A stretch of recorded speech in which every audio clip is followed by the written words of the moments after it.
So thanks, it's really good. Good afternoon, ladies and gentlemen, welcome back to Heavy Repping. My name is John Tron Davidson and I'm here once again in Exeter, but I'm outside. Here is some Exeter for you. Before we get started today, I want to take an opportunity to shout out to Kaotic Artworks, from whom I got this wonderful shirt. Shout outs to you, bro, you're doing proper work. You can go and follow him at the link in the description or here on the Instagram, and I suggest you do. So what do I mean by sustainable picks? Well, what I'm talking about is materials that aren't things like Delrin, acetal, nylon, acrylic, kieranite and so on. I'm talking about stuff that exists in the world that's a raw material that's then used to make picks. Number one, the one that you guys are most likely to know about, is stone. Now, the premium exponent of this, obviously, in the Plectraverse is Matt Halliday at Stone Age. You can see some of his work up here.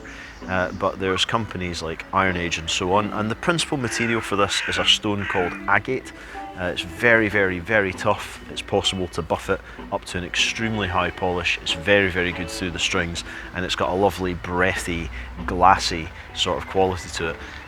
Apart from instances where you would deliberately throw it at the ground, and why would you do this? It is excellent in terms of its wear. You can get years and years out of it, and although it can chip, I'm not going to lie to you, you got to really cane it to do that. I'm always talking about how I hit my pickups quite a lot, and despite that, I haven't damaged any of my Stone Age picks. Personal favourite of mine when we're talking about this sort of stuff is Tagua. Now, Tagua gets dealt with by a number of companies, and indeed I've done a whole video on that, which you can see up here.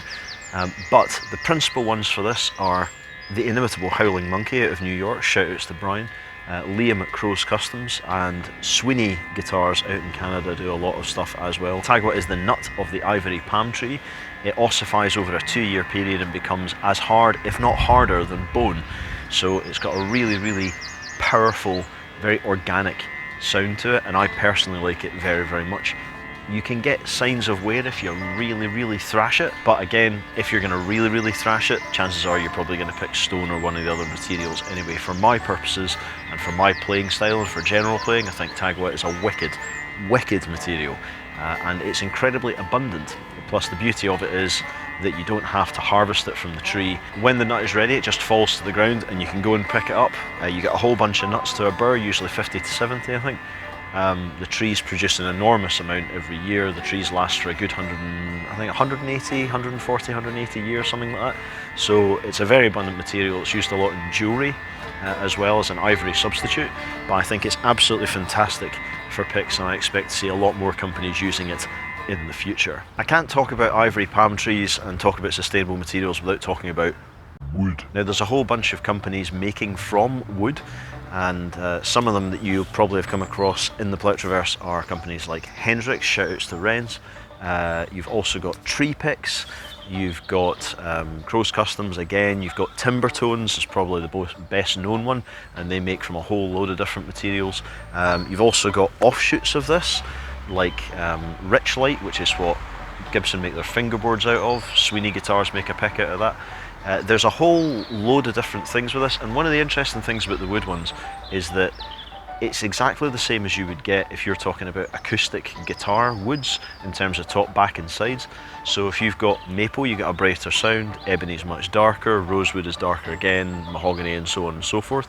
There are materials that are harder than others. Wood does wear quicker than most things. It still wears a lot more slowly than nylon, but I think it's an excellent piece for using in the studio particularly, and especially, I know this is going to sound kind of obvious, if you're looking to do acoustic work and you really want to get a proper big warm natural sound out of that guitar of yours. Also like to talk a little bit about a kind of offshoot of this. There's a number of companies that are making crosses with wood, not actual like crosses, but they're making material crosses between things like resin and wood.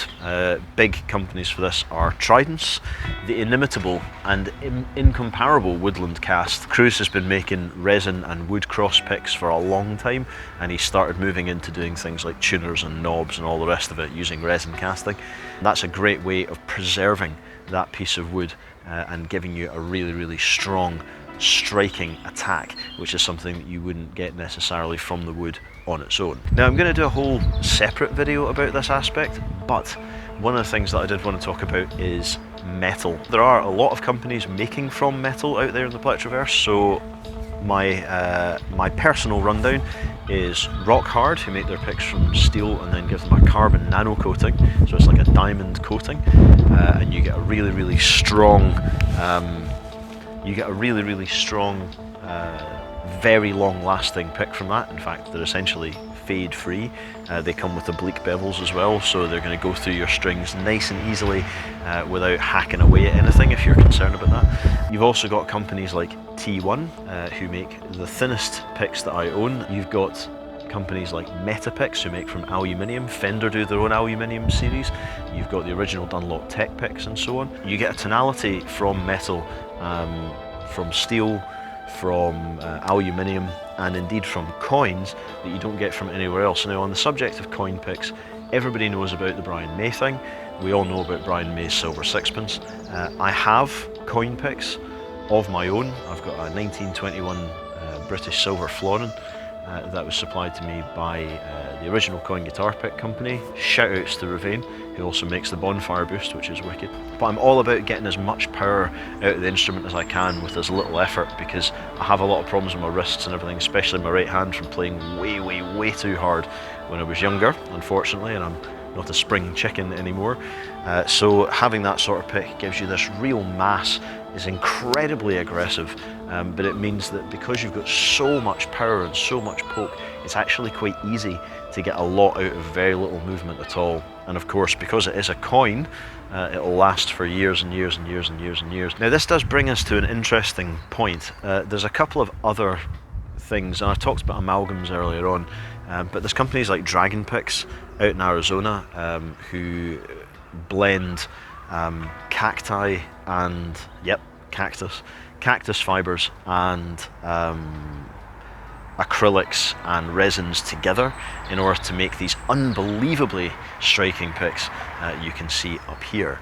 And that, while they do chirp quite a bit, as anything with a highly polished surface will do, the wear resistance is great, the tone is very forceful and very serious, and they are unbelievably good looking things. I'm not going to pretend there's not going to be people like myself who are modern collectors watching this stuff, and so that's something to factor in as well.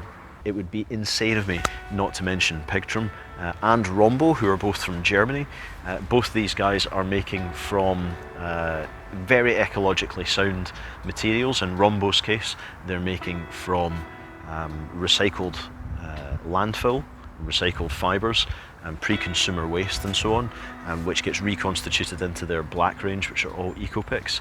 Pigtrum have taken a slightly different approach.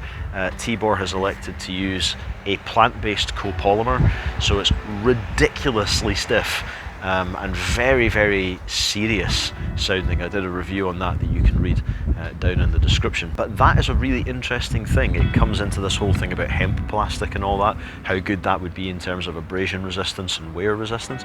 I think that that is something that we really seriously need to look into. And the reason for that is that all of this sustainable thing is fine, but it's only fine if it's going to be a viable alternative commercially to using normal plastics. It would be utterly foolish of me to say that materials like Delrin, nylon, acetal, acrylic and so on don't definitely rule the roost in the Plectraverse in terms of commercial availability. You've only got to look at companies like Dunlop or Pickboy to see that. But what's really interesting about things like Pigtrum and Rombo particularly is that they're trying to make viable injection molded, consistently printed alternatives to the big stuff. And that's all, I mean, it's all very good and well when we're talking about companies like Stone Age and all the rest of it, who are making, you know, they're making premium picks that will last for an eternity, but that's still a lot of money for a lot of people, and people don't like to spend that necessarily if they don't understand what they're getting out of it.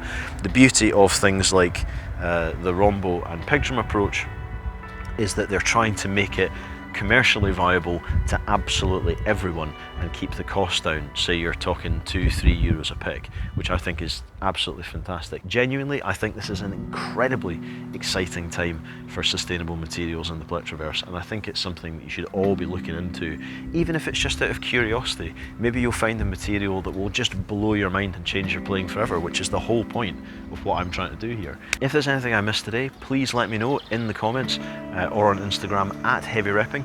You can go through the website heavyrepping.com. I shall be back in due course with more information from the Plectraverse, but in the meantime, my name is John Tron Davidson, this is Heavy Repping, and I'll see you soon. So just remember, if you're not sure what to do in life, rep hard and rep heavy.